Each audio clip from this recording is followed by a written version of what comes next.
नमस्कार दोस्तों, welcome to globally. हाल में ही कई ऐसे आर्टिकल्स पब्लिश हुए हैं जिसमें ये बात सामने आई है कि रशिया अपने ही ट्रूप्स को गोली मारने की धमकी दे रहा है। तो ये खबर क्या है और क्या रशिया पास्ट में ऐसा कर चुका है, बताऊंगा इस वीडियो में। रशिया यूक्रेन वॉर कई महीनों से जारी है, दोनों ही देश वॉर में लगे पड़े हैं। इस वॉर का कोई ठोस कंक्लूजन अभी तक निकल के आ नहीं रहा है। खासकर रशियन साइड जो देखो, रशियन जो सैनिक हैं उनका मोराल डाउन है, उनके मोराल को काफी ज्यादा चोट पहुंचाई है यूक्रेन ने। कि यूक्रेन एक छोटा सा देश इनको अभी तक उलझाए हुए है, और ना सिर्फ उलझाए हुए है, कई एरियाज यूक्रेन ने अब वापस रशिया से ले लिए हैं। व्लादिमीर पुतिन के जो कमांडर्स हैं वो पूरी कोशिश में जुटे हुए हैं कि जो रशियन सैनिक है जिनका मनोबल कुछ डगमगाया हुआ है वो मैदान में टिके रहें, ये वॉर लड़ते रहें, मैदान छोड़कर भाग न जाएं। इसी सिचुएशन को हैंडल करने के लिए जो रशिया के जनरल्स हैं, इन लोगों ने ब्लॉकिंग यूनिट्स डिप्लॉय करना शुरू कर दी हैं और साफ आदेश दे दिए कि जो भी सैनिक वार्निंग के बाद अगर मैदान छोड़ के भागता है या वापस रिट्रीट करता है उसको सीधा गोली मार दो। ये जानकारी ब्रिटेन के रक्षा मंत्रालय ने दी है। इनको कोई खुफिया इंटेलिजेंस अपडेट मिला होगा। इन्होंने बताया जो रशियन सोल्जर्स हैं वो ये वॉर लड़ना नहीं चाहते, उनका मोराल काफी डाउन है, और इसी सिचुएशन को टैकल करने के लिए जो रशिया के जनरल्स हैं उन्होंने अपने कमांडर्स को ऑर्डर दे दिए हैं कि बैरियर ट्रूप्स और ब्लॉकिंग यूनिट्स डिप्लॉय करना शुरू कर दो, जिनका सीधा सा काम है वार्निंग देने के बाद अगर कोई सोल्जर रिट्रीट करता है, ये वॉर लड़ने से मना कर देता है, तो उसको सीधा गोली मार दो। और इनको ये करना भी पड़ रहा है क्योंकि यूक्रेन में स्थिति काफी इंटेंस है। यूक्रेन जो पहले डिफेंस चिल्लाता था, अब प्रॉपर ये लोग काउंटर अटैक कर रहे हैं और काफी टेरिटरी इन लोगों ने रशिया से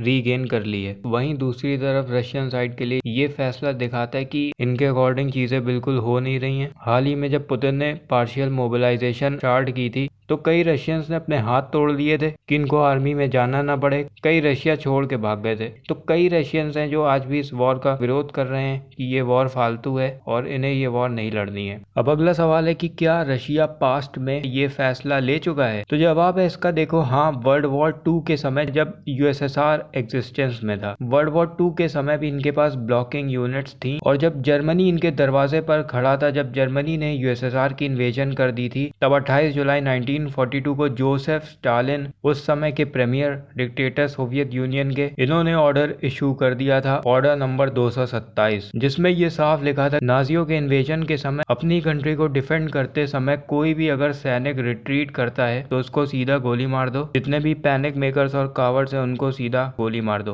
कोई भी सैनिक अगर हेडक्वार्टर से बिना पूछे पीछे हटता है तो वो देश का गद्दार है। और इस ऑर्डर के तहत जो ब्लॉकिंग यूनिट्स हैं, गोली मारने का जोसेफ स्टालिन ने पूरा अधिकार इस ऑर्डर के जरिए दे दिया था। लेकिन वो टाइम अलग था क्योंकि उस समय यूएसएसआर एग्रेसर नहीं था, जर्मनी ने इन्वेजन की थी। और ये केस अलग है क्योंकि इसमें कोई दो राय नहीं कि यूक्रेन पर रशिया ने अटैक तो किया है, और शायद इसीलिए कई रशियंस जिनमें इनके सैनिक भी इन्वॉल्व हैं ये वॉर लड़ना नहीं चाहते। तो ये थी पूरी खबर। मिलता हूँ अगले वीडियो में। चैनल को करिए सब्सक्राइब क्योंकि ऐसे ही वीडियोस मैं आपके लिए लाता रहूंगा।